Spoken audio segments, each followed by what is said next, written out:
وقت ایک قیمتی دولت ہے۔ وقت کسی کا انتظار نہیں کرتا۔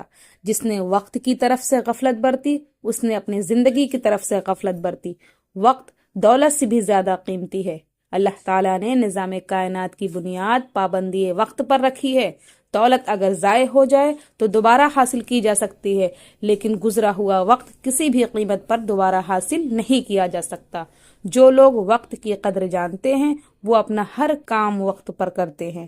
پابندی وقت کی عادت بچپن ہی سے ڈالنی چاہیے۔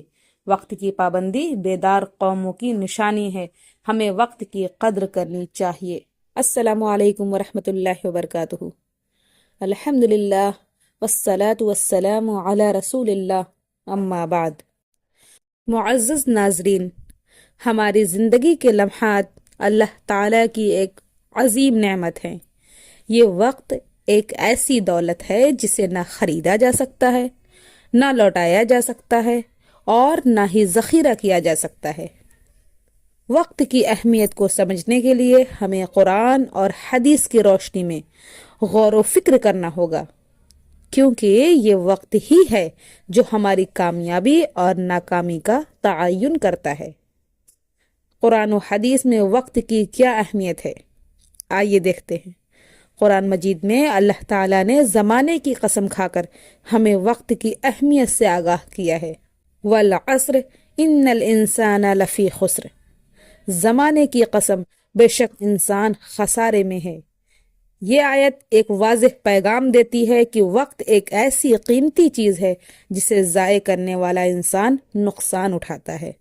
نبی کریم صلی اللہ علیہ وسلم نے فرمایا، 5 چیزوں کو 5 چیزوں سے پہلے غنیمت جانو: جوانی کو بڑھاپے سے پہلے، صحت کو بیماری سے پہلے، مالداری کو غربت سے پہلے، فرصت کو مشغولیات سے پہلے اور زندگی کو موت سے پہلے۔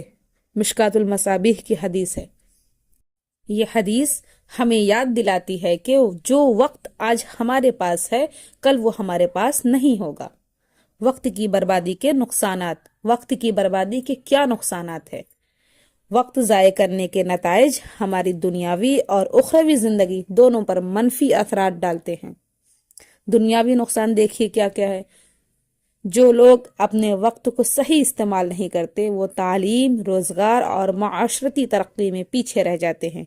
یہ تو ہوئے دنیاوی نقصانات۔ اور اخروی نقصانات، وقت ضائع کرنا دراصل وہ وقت ضائع کرنا ہے جو اللہ کی عبادت، دین کی خدمت اور نیک اعمال میں لگنا چاہیے تھا۔ قیامت کے دن ہمیں ہر لمحے کا حساب دینا ہوگا۔ یہ اخروی نقصانات ہیں۔ صحابہ کرام کے نزدیک وقت کی کیا اہمیت تھی؟ آئیے دیکھتے ہیں۔ صحابہ کرام رضوان اللہ علیہم اجمعین وقت کی قدر کو سمجھتے تھے۔ حضرت عمر فاروق رضی اللہ عنہ کا قول ہے، میں اپنی زندگی کے لمحوں کی بھی قدر کرتا ہوں کیونکہ یہ وقت دوبارہ نہیں آتا۔ اسی طرح حضرت حسن بصری رحمہ اللہ نے فرمایا، اے انسان، تم دنوں کے مجموعے ہو، جب ایک دن گزرتا ہے تو تمہاری زندگی کا ایک حصہ کم ہو جاتا ہے۔ وقت کی قدر کرنے کے عملی طریقے کیا ہیں؟ نمبر 1، زندگی کا مقصد طے کریں۔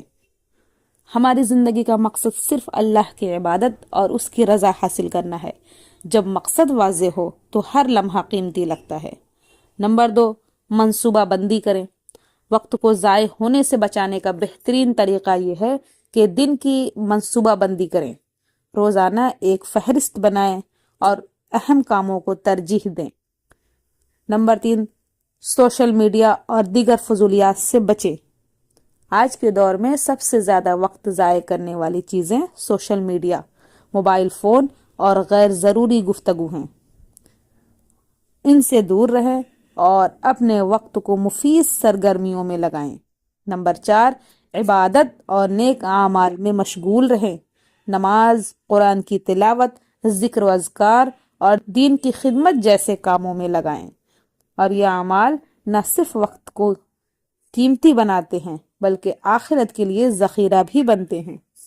نمبر 5، اپنی مصروفیات کا جائزہ لیں۔ ہر دن کے آخر میں اپنے کاموں کا جائزہ لیں۔ کیا آج کا وقت ضائع ہوا؟ کیا میں نے کوئی نیک عمل کیا؟ کیا میرا دن اللہ کی رضا کے مطابق گزرا کہ نہیں؟ فضول کاموں سے بچنے کے فوائد۔ جب آپ اپنے وقت کی حفاظت کرتے ہیں تو آپ کی زندگی میں سکون، برکت اور کامیابی آتی ہے۔ آپ اپنے دینی اور دنیاوی دونوں مقاصد حاصل کر سکتے ہیں۔ معزز ناظرین، ہمیں یاد رکھنا چاہیے کہ وقت اللہ تعالیٰ کی ایک امانت ہے اور ہمیں اس کا بہترین استعمال کرنا ہے۔ یہ لمحے جو آج ہمارے پاس ہیں کل ہمارے پاس نہیں ہوں گے، لہٰذا آئیے آج ہی وقت کی قدر کریں اور اسے ضائع ہونے سے بچائیں۔ اللہ تعالیٰ ہمیں اپنے وقت کا بہترین استعمال کرنے کی توفیق عطا فرمائے اور ہماری دنیا و آخرت کو سنوار دے۔ آمین۔ السلام علیکم ورحمۃ اللہ وبرکاتہ۔